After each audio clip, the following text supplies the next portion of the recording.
What's up, y'all? This is your boy Reverend C coming back at you with another episode of Reverend C's Kitchen, cooking up a little bit of everything except spirits. Reminding you to click like, subscribe, comment down below, let me know what you want to see or what you want to talk about.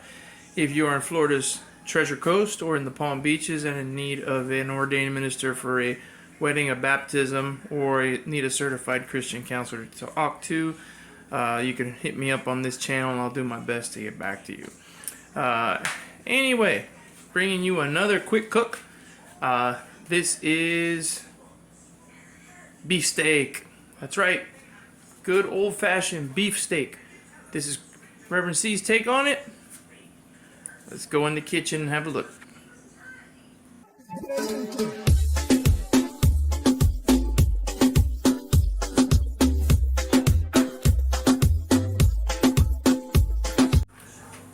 Alright, so beefsteak is not exclusive to any one place or location. You can find beefsteak all over the world.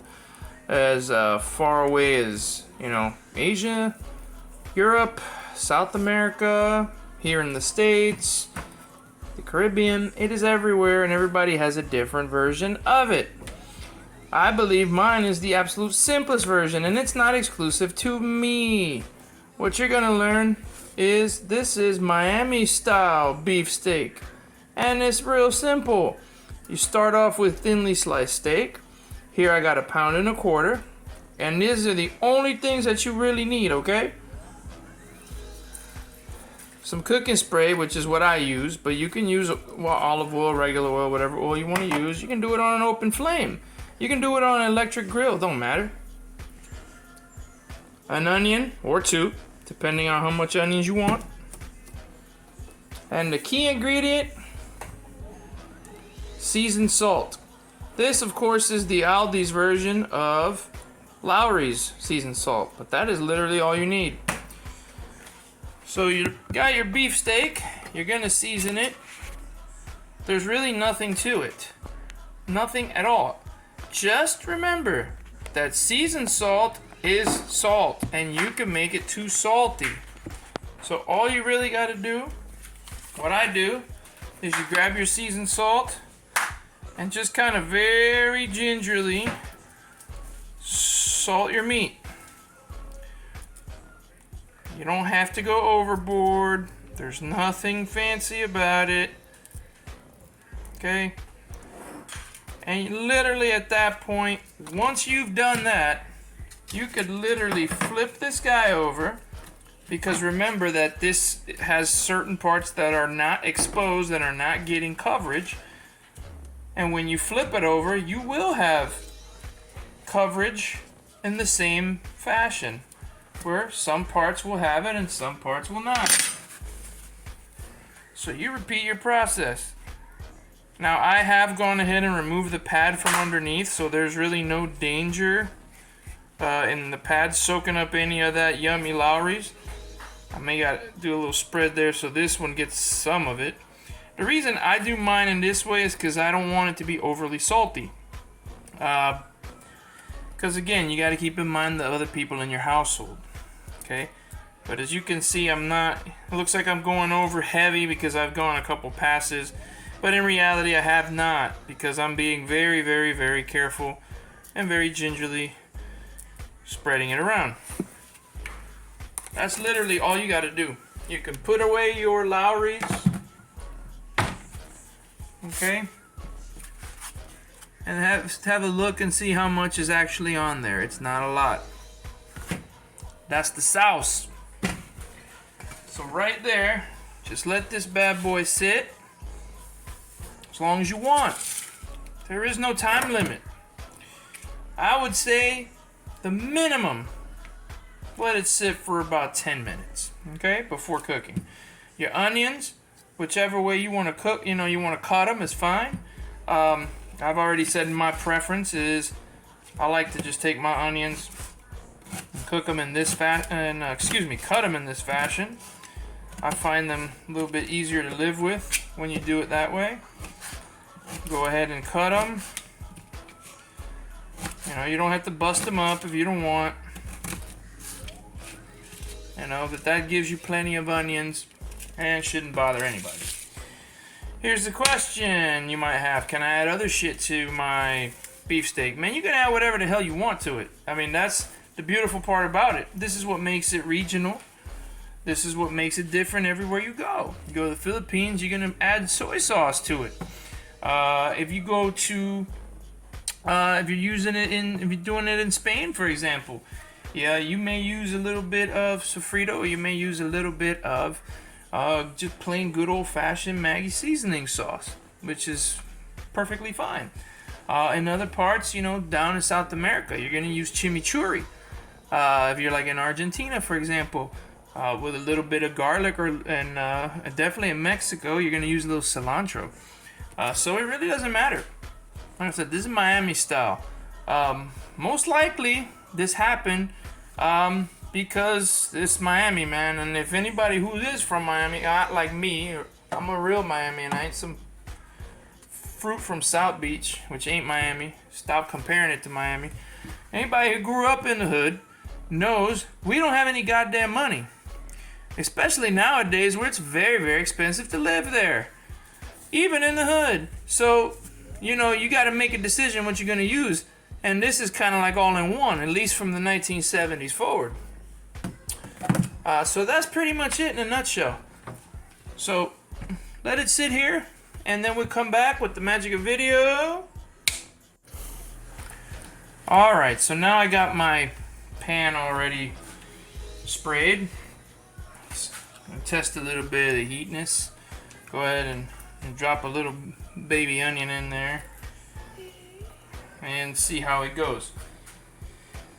Now, depending on you or how many people in your house, you'll cook the entire pound and a quarter in this case, and there's times I would eat the whole damn thing myself, but I'm not gonna do that. We're you know, conserving, but I'll go ahead and cook the whole thing.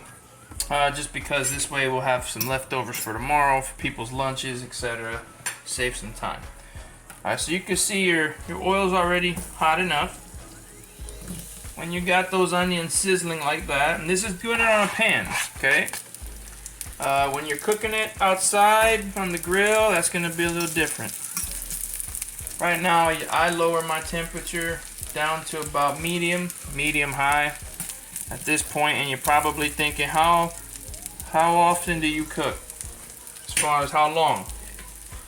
Well, 30 seconds on each. Remember, same as before. 30 seconds on each side.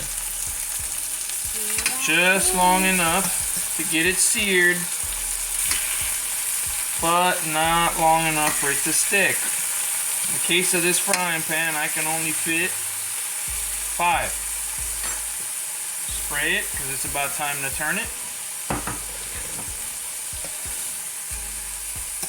As you can see, it's already got a nice color to it on that side. Okay? Now you're probably going to ask, well, what if I like my stuff rare? And I love it rare, okay? I do not eat well done meat. I will have the people that love to argue, oh, I don't eat my meat unless it's well done because I don't want to get parasites. And I'm scared of parasites. First of all, there is no parasites in American beef. There is the same amount of shit in American beef that there are in any other goddamn animal. The most deadly being, of course, clams and oysters, followed by, you know, certain types of fish, and then thirdly, yeah, chicken. That's the absolute worst that you can eat. Well done meat also is very carcinogenic. You shouldn't eat it because, well, you might get ass cancer or colon cancer. But if you want it well done, then you can cook it till you burn the shit out of it as much as you want. That's fine. Me, I don't like it that way. I like it, you know, medium rare. So in that case, what I do is I stick to the same method. I go 30-30 and then 2 minutes after. So that's the way I do it. Everybody will do their own ration, whichever way they like. So right now I've already flipped them twice. That's your 30 and 30. So now we're on the 2 minute cycle. At this point, you can see there's still some rare spots on top. For me, that's fine. If you don't like any rare spots on top, then after the 2-minute mark, first time, flip them again for another 2 minutes, or maybe just 1 minute, because you just want to get the pink out of the top part of it. You just want the pink on the inside. And that's fine as well. At this point, you could see you got a nice little color. I leave my onions right here the whole time. Let them break off and bleed into the meat. Fine, no problems. At this point, I'm just counting down to turn them one more time, and we'll turn them one more time. As you can see, you know, you're just about done, right? That's almost half the serving. So, you know, work your onions, and then probably people think, well, what do you do with the onions? Well, at the very end, crank that sucker on high and put them in the middle of the pan. Stir them so they get that nice little golden brown color, if that's your thing. If you like them a little more raw, then pull them out. I mean, that's that simple. As long as you dump them on top of your meat when you're done. Okay, so at this point, just turn them. And that's pretty much it. At this point, you're on your countdown cycle. If this is the way you want it, then you're done. Okay, you can count down another minute, pull them out, you should be good. 2 minutes if you're going to give them another turn. Say you got some people in the house a little bit whiny and want it a little bit more overcooked, then you do it that way. But I'm going to go ahead and finish this up, and then we'll do the onions last. You know how it works with the power of, or I should say the magic of video. Okay, and now the coup de grace, huh? Super high.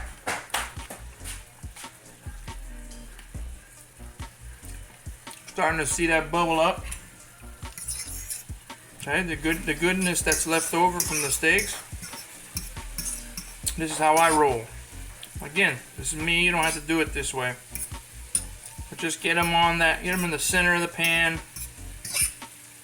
Put that heat as hot as you possibly can. And let them sit there. Don't go too long, because you don't want to destroy the onions. You want to enjoy the onions. Okay?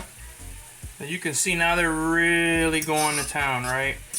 And they're cooking there in their juices. The steaks are off to the side, so this will be an easy dump. If you want to preserve this here, you can. Remember, most of the cooking spray is dissipated, it's gone.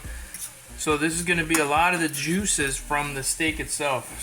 So if you want to separate the onions and save the juices for whatever your side is, either rice, or rice and beans, or cauliflower rice like I eat, again, because of just being healthier and trying to stay on a more controlled diet. That's fine too, whatever you want to spread the juices on. No harm, no foul. But I'm going to go ahead and just kind of twirl these here. You know, let them get a little bit on the baked, a little bit more baked dark side here. So they get that beautiful, beautiful, like very light brown color. Kind of like the kind that should be on a burger. And that's it. I'm going to just let these go a couple more minutes for the magic of video. Alright, total time 2 minutes. You can see what they look like now. If you want them a little whiter, pull them earlier. If you want them a little darker, go about another minute. The stovetop is off at this point, so we're not engaging. And any more heat, in fact, it's getting cooler. Here's your steak. All right, move it over to this side. I just usually take these right out of the pan, scrape the pan for all the goodness, right? Put them right over your beef. All right. Spread them over like this. Nice, pretty, beautiful. Clean your pan. That's it.